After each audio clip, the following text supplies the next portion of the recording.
Presentar a un gran amigo en el micrófono aquí en ¿Qué tal, Fernández? Para mí un lujo.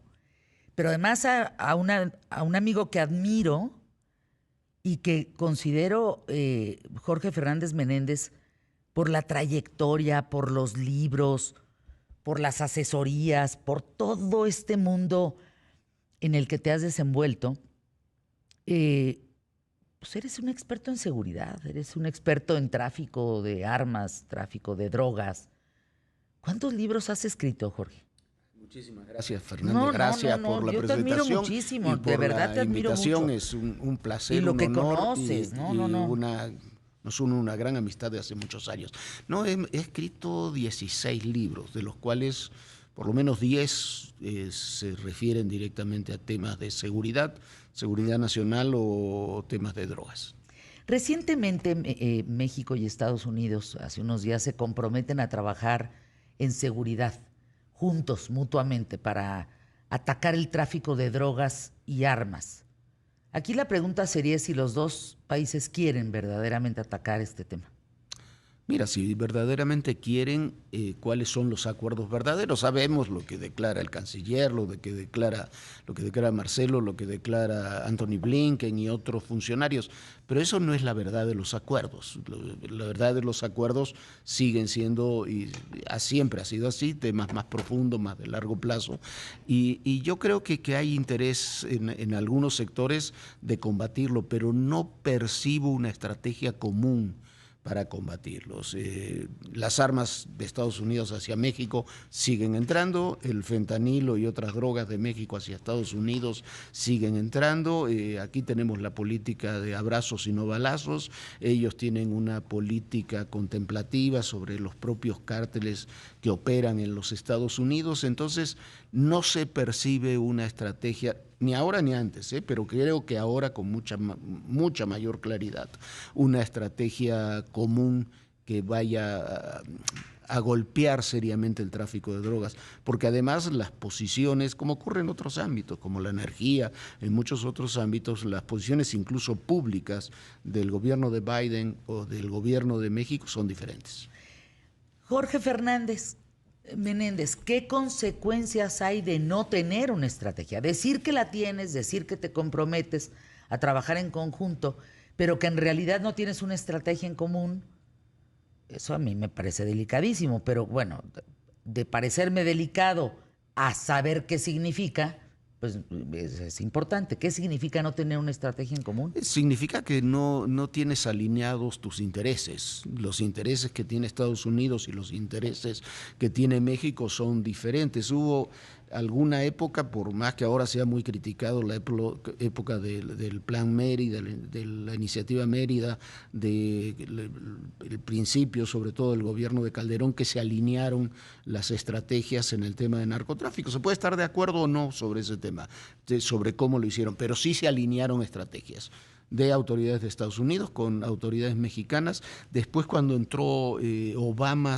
hubo un poco mayor de problemas, pero las estrategias que estaban alineadas. Con Peña Nieto definitivamente no estuvieron alineadas. Alineadas quiere decir que tienes objetivos comunes en esa lucha, y definitivamente en la administración López Obrador no lo están. Entonces,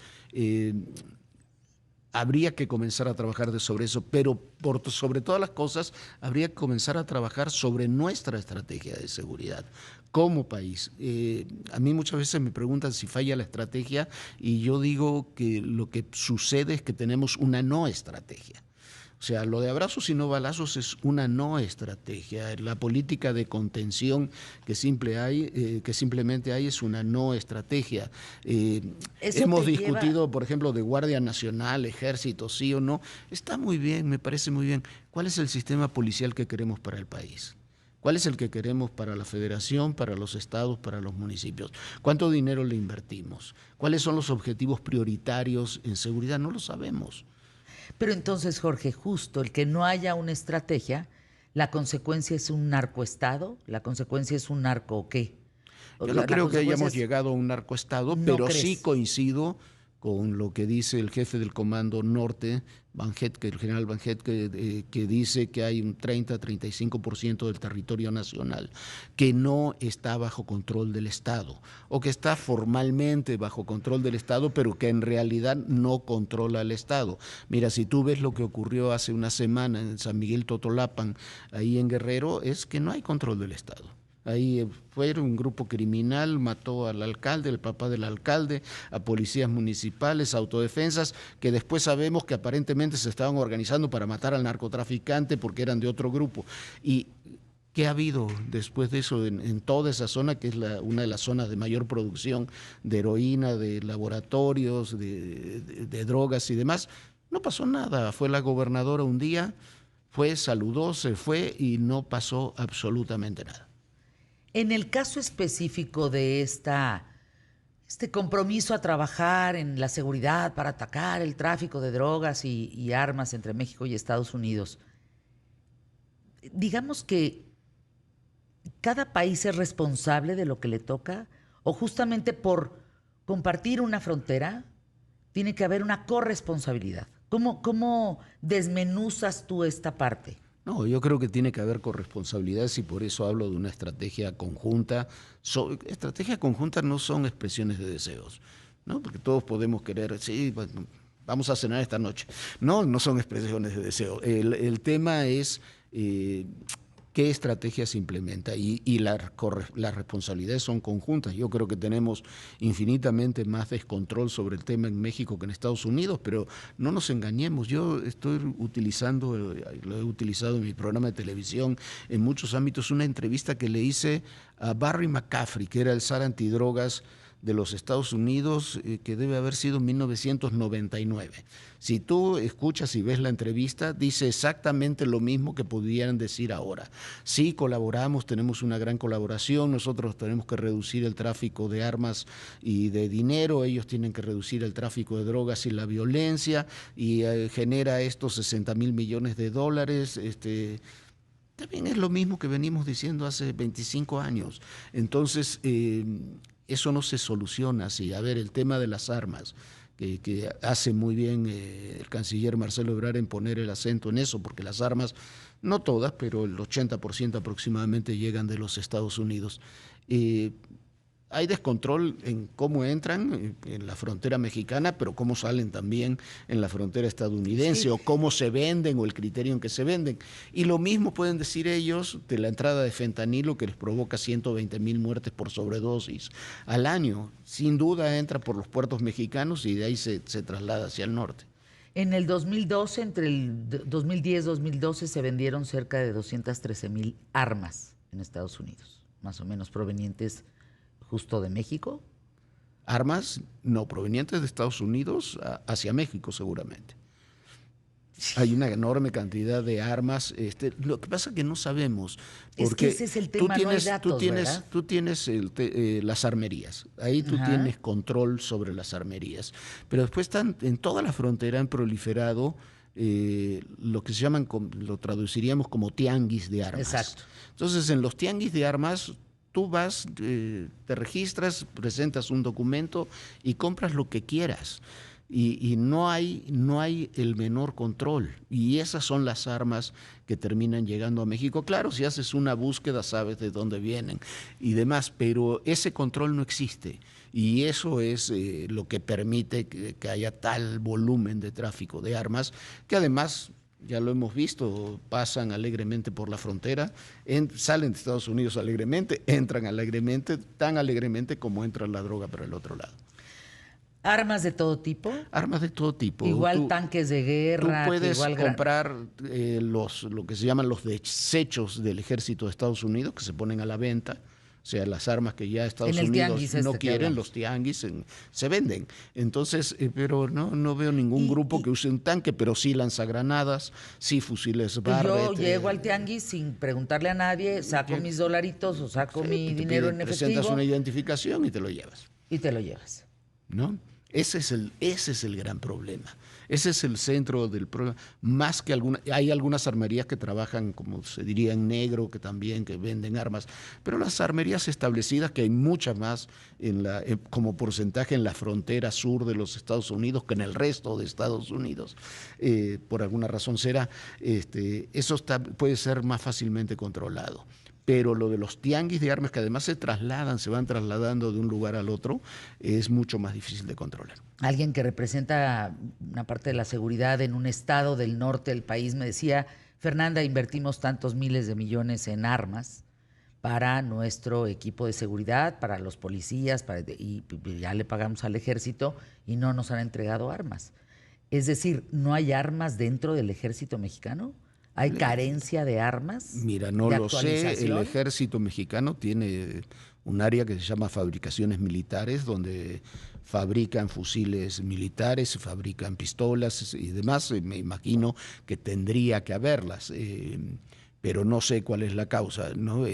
Pero lo que sí sé que, por ejemplo, los municipios y estados no están recibiendo los recursos que se requieren para seguridad.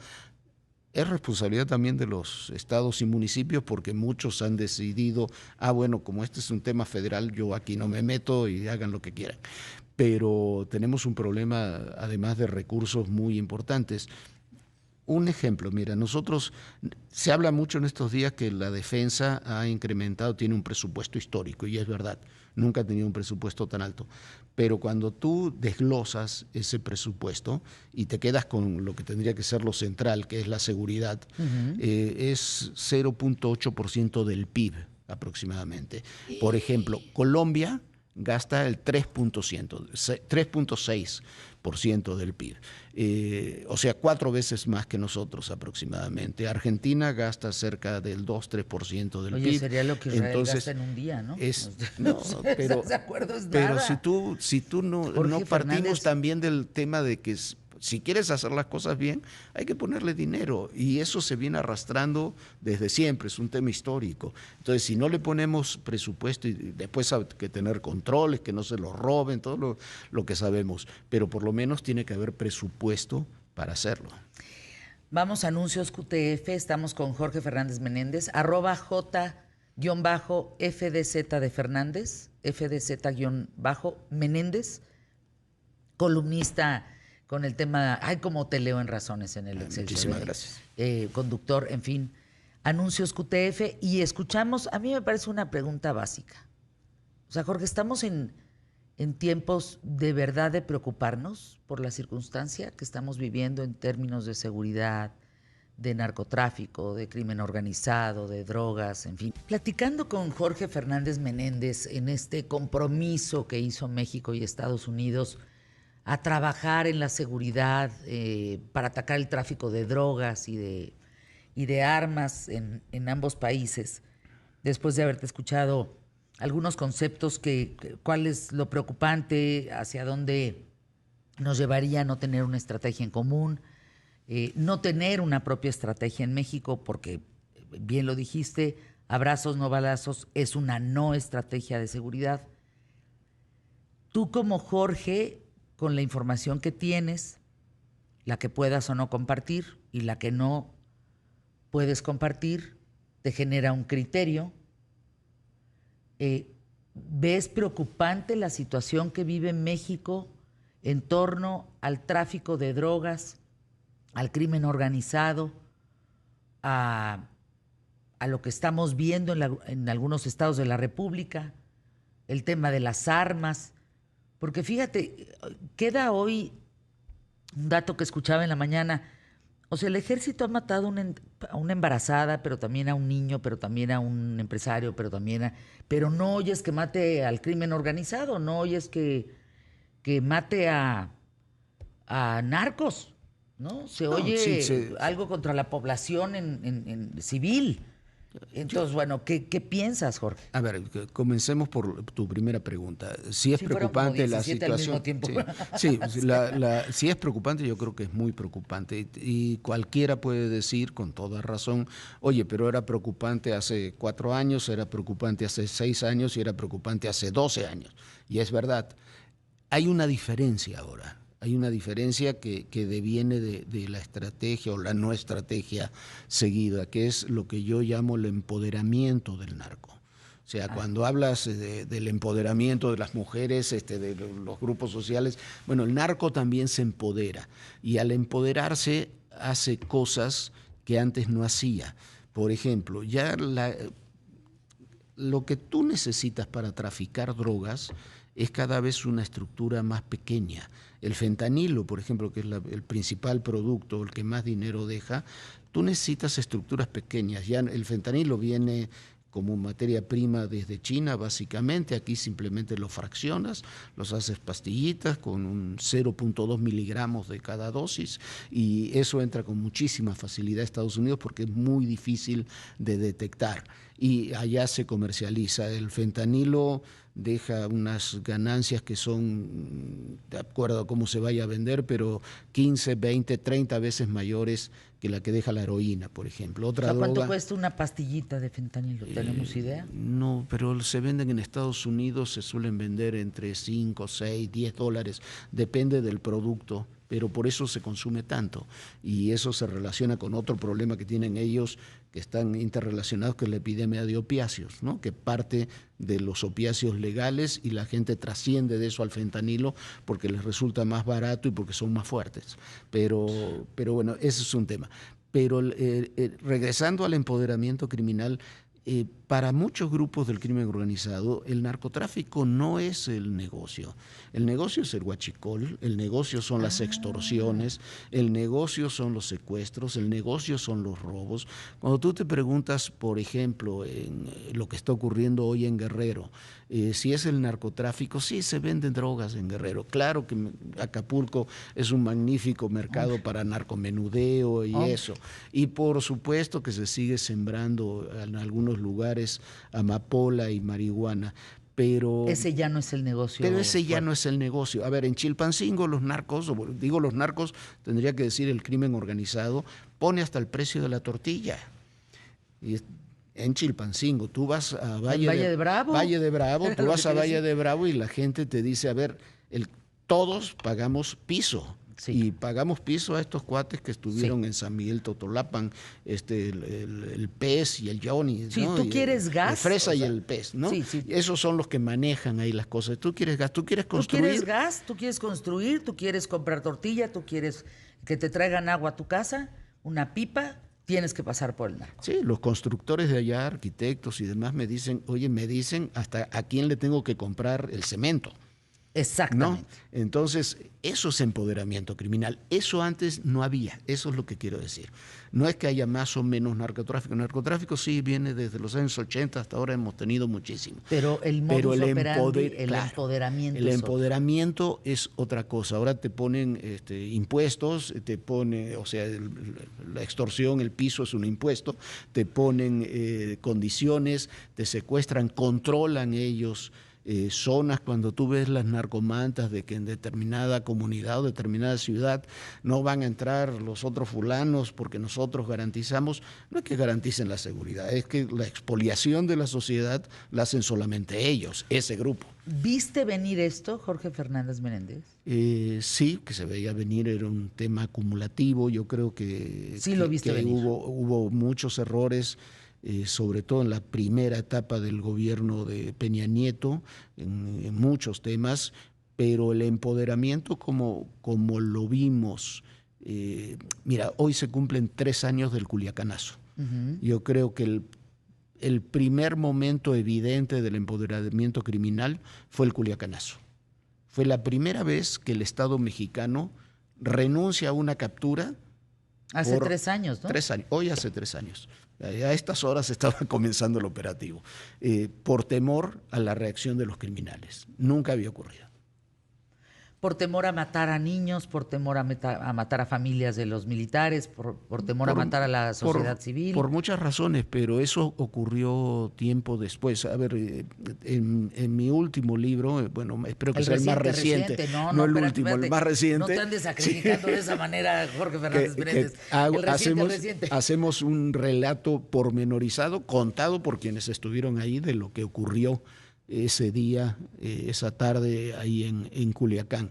Y lo que sucedió fue que se detiene a Ovidio Guzmán y en lugar de como se hace siempre, como se ha hecho antes y ahora siempre, tú detienes a alguien, inmediatamente te lo llevas, comenzaron las llamadas, no, esperen, tenemos que consultar a ver si no, y pasaron un par de horas. En ese par de horas fue cuando se movilizaron los grupos criminales. Si se lo hubiera sacado, había un avión esperándolo en el aeropuerto, bueno, pero además, se hubiera podido hacer en 15 minutos sin ningún problema. Pero además cuando ves el operativo, las armas de quienes están del lado de Ovidio, ojalá las tuviera el ejército mexicano, los barrets y los El ejército ACAs. también los tiene, lo que pasa es que no los puedes utilizar con esa discrecionalidad porque entonces sí se convierte en una masacre. Pero los temas operativos, yo creo que la dicotomía o no haces nada o hay una masacre es una dicotomía falsa. Aquí, a ver, un ejemplo concreto para no decir que somos anti-4T. Exacto. Seguridad en la Ciudad de México. Omar García Harfuch lo está haciendo muy bien. Detiene a los grupos, le golpea a todos los grupos, hace trabajo de inteligencia, hace lo que no se hace en muchos otros ámbitos, que es investigación, y después va golpeando. Y todos los días tienes algún golpecito con alguno de los grupos criminales. Y lo cierto es que has desarticulado, no es que se acabó la criminalidad en la Ciudad de México, pero has desarticulado a todos los grandes grupos que operaban en la Ciudad de México. Eso extrapolado a nivel federal o extrapolado a otros estados prácticamente no ocurre. ¿Dónde ocurre? Ocurre en la Ciudad de México, ocurre en Yucatán, un poco, no demasiado en Nuevo León y en Coahuila, y quizás se te acaba el país. Ovidio es el rey del fentanilo. Ovidio es el hombre que fue detenido y es liberado. La mamá de Ovidio es saludada por el presidente de México. Todos esos pequeños detalles, ¿no? Que no son pequeños detalles, pero todo eso nos conlleva a una forzosa relación entre el presidente de la República y Ovidio y la familia del Chapo Guzmán, ¿o no? Bueno, eso no lo podemos saber, pero no deja de ser inquietante. Vamos a usar la palabra inquietante, ¿no? Uno no puede saber si hay acuerdos de otro tipo. Lo que sí sabemos es que los golpes contra los principales operadores del cártel de Sinaloa no los hemos visto. Antes tú sabías que había un equipo especializado, aunque tardara tiempo en hacerlo, un equipo especializado para detener al Chapo Guzmán. Había un equipo especializado para tratar de detener a otros personajes, los Beltrán Leiva y la mayoría. Y a ver, y hay que reconocer, cuando se dice que nunca hubo éxitos en la lucha contra el narcotráfico, los Zetas ya no existen, los Beltrán Leiva ya no existen, la familia michoacana ya no existe, pues existen los restos que se han empoderado paradójicamente en los últimos años. El cártel de Sinaloa tuvo muchísimos golpes, reapareció después de que lo liberaron en los últimos años Caro Quintero, que volvió a ser detenido ahora, pero no es extraditado a los Estados Unidos porque el caso Camarena es muy importante. Entonces, esa es la diferencia, y eso me parece que es parte de este lenguaje que llamamos del empoderamiento. O de las políticas de contención, vamos a llamarlas así, y no de acción. Tú reaccionas.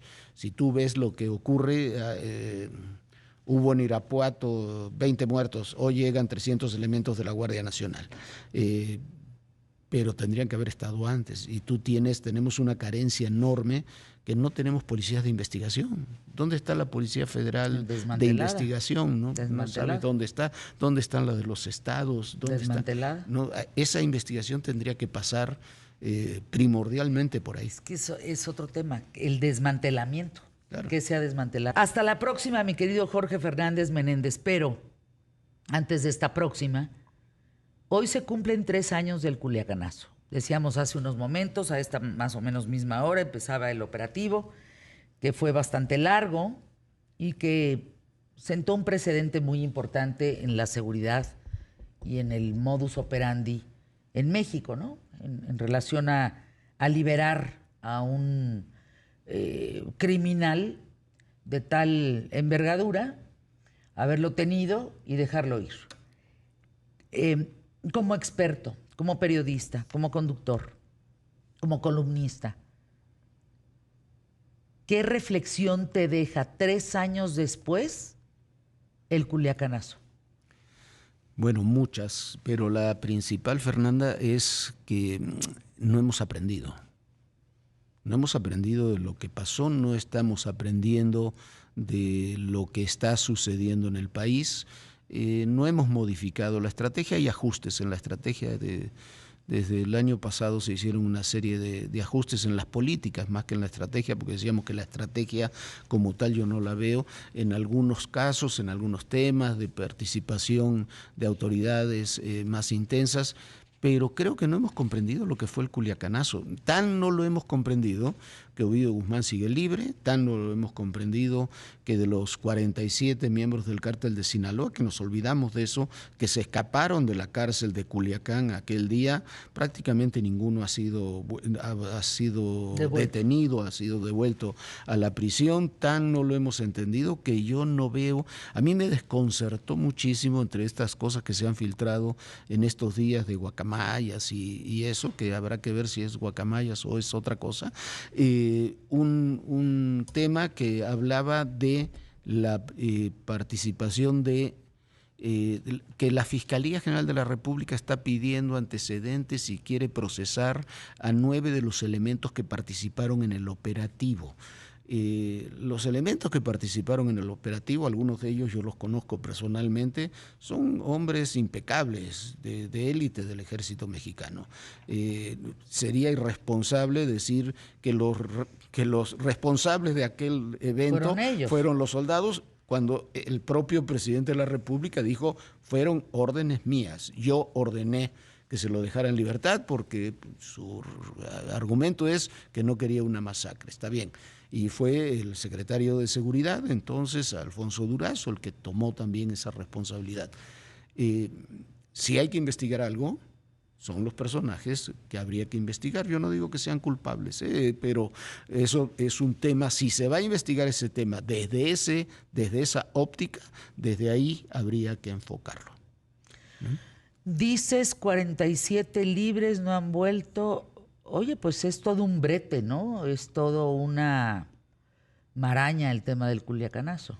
El tema del culiacanazo creo que todavía, yo en serio en el más reciente libro hago una crónica, hay todo un capítulo dedicado al culiacanazo contado por los actores del culiacanazo.